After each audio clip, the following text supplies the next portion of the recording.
દેશભરમાં વિવિધ જગ્યાએ મોક ડ્રીલનું આયોજન કરવામાં આવ્યું હતું, ત્યારે સંવેદનશીલ ગણાતા તેવા જામનગર ખાતે પણ આ ડ્રીલ યોજાઈ હતી. જામનગર શહેર 3 સેનાના ગઢ સાથે દરિયા કિનારે પણ ધરાવે છે, ત્યારે યુદ્ધની પરિસ્થિતિમાં પહોંચી વળવા માટે જામનગરના ક્રિસ્ટલ મોલ ખાતે મોક ડ્રીલનું આયોજન કરવામાં આવ્યું, જેમાં જામનગર પોલીસ વિભાગ, એસઓજી, ફાયર વિભાગ, એનસીસીના કેડર, આરોગ્યના અધિકારી અને કર્મીઓ, 108ની ટીમ સહિત અન્ય એજન્સીઓ જોડાઈ હતી. શહેરના ક્રિસ્ટલ મોલમાં આવેલા થિયેટરમાં હુમલો થતા લોકોને બચાવવાની કામગીરી વહીવટીતંત્ર દ્વારા શરૂ કરવામાં આવી.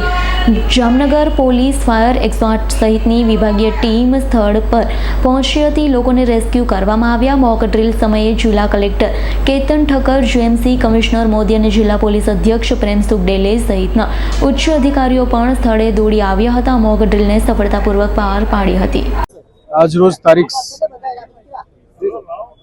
તારીખ 7 મે 2025ના રોજ આશરે 3:45 વાગ્યા બાદ અમને એલર્ટ મળી અને ત્યારબાદ ડિસ્ટ્રિક્ટ કંટ્રોલ રૂમમાંથી અમને મેસેજ મળ્યા કે ક્રિસ્ટલ મોલ ખાતે એક બોમ્બનું બ્લાસ્ટ કરવામાં આવેલ છે અને એના અનુસંધાને અમારી ટીમ તરત 3 થી 4 મિનિટના ગાળામાં ફાયરની તમામ ટીમ આવી ગઈ. સાથોસાથ પોલીસનો પણ પૂરેપૂરો બંદોબસ્ત આવી ગયેલ છે. સાથે સાથે તમામ લાઇન ડિપાર્ટમેન્ટ, કોર્પોરેશનના અલગ અલગ ડિપાર્ટમેન્ટ્સ જેમ કે ફાયર ઉપરાંત સિવિલ એન્જિનિયરિંગવાળા, રોડવાળા, પાણી, ગટર અને એસડબ્લ્યુએમ તથા એસ્ટેટ તમામ ડિપાર્ટમેન્ટના તમામ અધિકારીઓ અને કર્મચારીઓ અહીંયા આગળ જરૂરી રેસ્ક્યુ અને રિલીફ અર્થે તુરંત હાજર થયેલ છે અને પોલીસે પણ ખૂબ બંદોબસ્ત કરીને જે અનનેસેસરી ટ્રાફિક હોય કે જે ક્રાઉડ ક્રિએટ કરતો હોય એને દૂર રાખેલ છે અને સ્વિફ્ટલી અને ફાસ્ટ સારી સ્પીડે તમામ રેસ્ક્યુ અને રિલીફનું આયોજન થાય એ માટે સૌ ડિપાર્ટમેન્ટ મદદરૂપ થયેલ છે.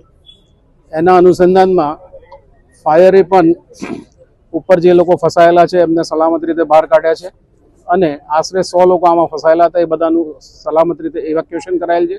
20 લોકો જે ગંભીર રીતે ઘવાયેલા હતા એમને તાત્કાલિક જીજી હોસ્પિટલમાં શિફ્ટ કરવામાં આવેલ છે અને અન્ય લોકોને શેલ્ટર હોમ પર શિફ્ટ કરવામાં આવેલ છે. શેલ્ટર હોમ પર જે લોકો શિફ્ટ થયા છે એ લોકો સ્ટેબલ થયેથી અને એમના વિસ્તાર તરફનો રસ્તો સલામત થયેથી એ લોકોને તરત એમ પોતપોતાના નિવાસસ્થાન તરફ રવાના કરવામાં આવશે. શેલ્ટરમાં જ્યાં સુધી એ લોકો છે ત્યાં સુધી એમના ભોજનની વ્યવસ્થા અને પાણીની વ્યવસ્થા વગેરે પણ ધ્યાન રાખવામાં આવશે. આશરે 101 લોકો અને હજુ પણ અંદર બિલ્ડિંગમાં ખૂણે ખાંચરે ફરીને કોઈ રહી ગયું હોય વગેરે બચાવની કામગીરી ચાલુમાં છે અને હજુ આ ઓપરેશન ટૂંક સમયમાં પૂરું થશે, પણ હાલ હજુ સંપૂर्ण પૂરું થયેલ નથી. गुजरात राज्य के सरहदी जिले जामनगर में आज प्रवर्तमान स्थिति को ध्यान में रखते हुए पूरे जिले में एक मॉक ड्रिल का आयोजन किया गया है. पूरे डिस्ट्रिक्ट के वेरियस प्लेसेस पे मॉक ड्रिल का आयोजन किया गया है. लोगों को तंत्र की प्रिपेयर्डनेस को दिखाने के लिए और पूरे तंत्र की जो कैपेसिटी है उसको बिल्डिंग करने के लिए आज एक डिस्ट्रिक्ट में वेरियस प्लेसेस पर मॉक ड्रिल का आयोजन किया गया है.